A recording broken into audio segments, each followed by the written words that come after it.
was all about. While Israel was in Egypt, they sucked, even as slaves, from the Egyptians, because all slaves suck from their master. Yes. That's right. Think about it. That's right. And you can have masters at different levels. I don't care if you get paid $1 million a year. If they tell you where you're going to live at and where you can play at, and you got to sell your house based on what they've told you, you're just a slave at a higher wage. I'm sorry. I don't care if you're making $20 million a year. I don't care if they gave you a deal for $50 million for the next 10 years. You are still a slave because you got to get up when they tell you to get up. Slave in principle. It's a slave in principle, though you are a wealthy slave, but you're still a slave. Wow. See, so you got to be in pursuit Yes. of the harvest you know that you deserve to have. Did you want to say something, Prophetess Leslie? No, you said it all, Your Grace. Okay, Prophetess, after that. You know, you've taught us that God hides himself. Oh, yes. And when you said that, you know, I wonder why. But as you're talking, you know, the things that we are pursuing and that are rightfully ours to get are not hidden from us; they're hidden for us, so that we will get into that path of pursuit, because that's just the way He designed it. Yes and yes. A matter of fact, if you go to Proverbs 22 and verse number 29, because see, Proverbs is a book of wisdom, Yes. but it's also a book that will teach you what you should be pursuing and what you should not pursue. Yes. But someone read for me Proverbs 22 and verse 29. Seest thou a man diligent in his business? He shall stand before kings. He shall stand before mean men. Shall not stand. He shall not stand before mean men. A man that is diligent in his business.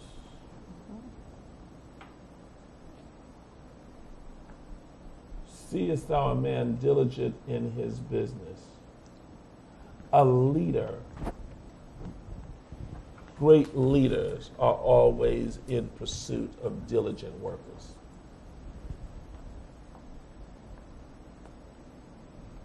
Because a man diligent in his business shall stand before kings, which means kings are only in pursuit of diligence, diligent workers.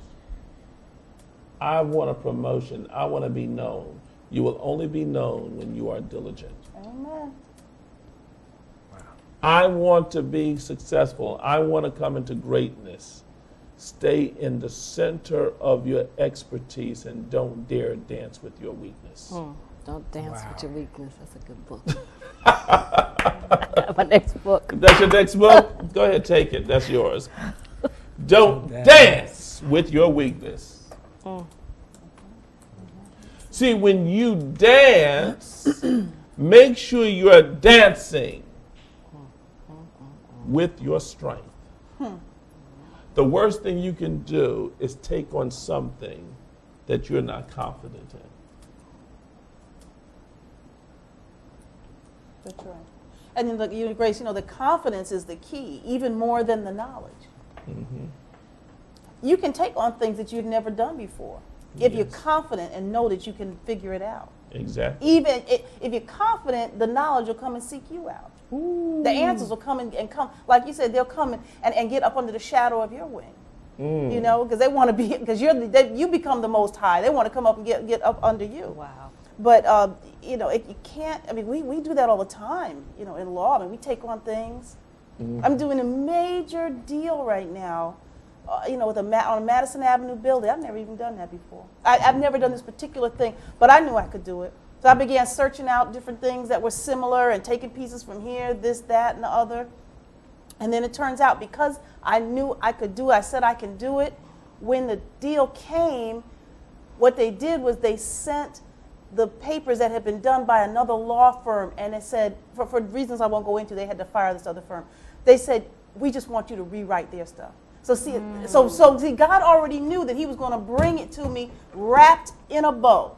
Yeah. But before you even saw it, I had to say Oh, I could do it Jesus. and convince That's another myself one. and get, do the research and everything. But then when it came time to do it, I didn't even have to do it from scratch. They just handed it to me and said, "Here, just fix this up, make it better." Yes. See, a matter of fact, most people don't know this. I'm going to let you in on this. You become successful if you can use 75% of what is and add 25% of what is fresh. You learn that in school when you got to do research papers. And when I wrote papers for my teachers, they didn't want to hear any of my thoughts. I could type in thoughts all day, and it says, we don't want to say, where did you find that? What do you have to substantiate that? If you don't, so in other words, they want you to collect the body of knowledge. And that's the whole idea of the blue ocean concept, is that the red ocean is everybody's in there fighting each other, ripping each other apart, and it becomes a bloody mess. But a blue ocean where everybody can live in it, like they took Cirque du Soleil, where they took that and made that, they said that's a blue ocean concept. What made it a blue ocean is that it repurposed everything. It took a little bit of ballet, it took a little bit of the clowns from the circus, it took a little bit of the singing from opera, it took a little bit of comedy, and it took all of that and put it all on one stage.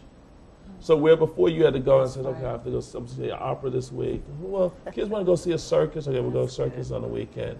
Well, I felt like a concert. We're gonna say they took all of that and put it under one bow and created a blue ocean.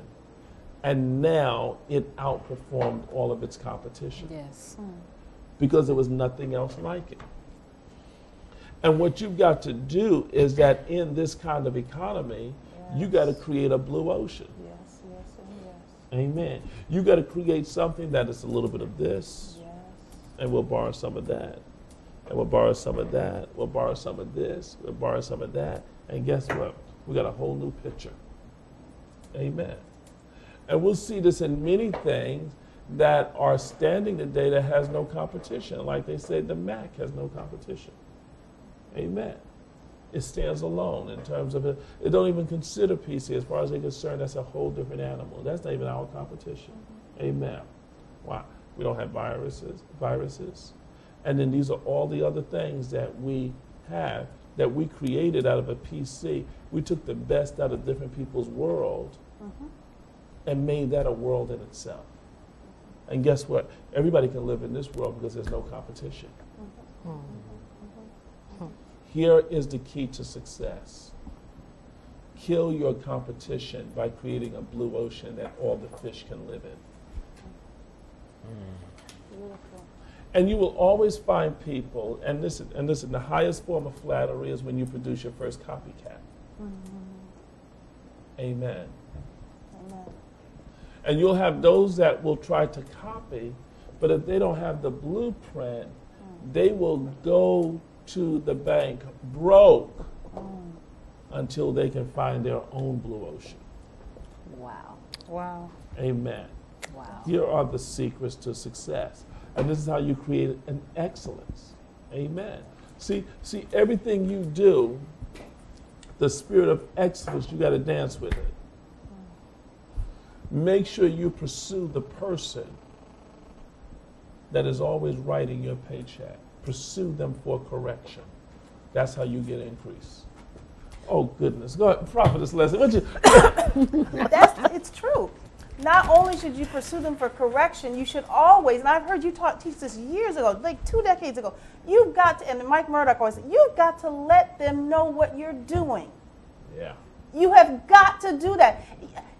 I can't emphasize it enough. Every little thing, even something that you know that you feel like they should just know you know to do that. Mm-hmm. Let them know anyway. That's part of the pursuit, you see. Because what you're doing is you want to, it's like marketing yourself. You want to constantly be in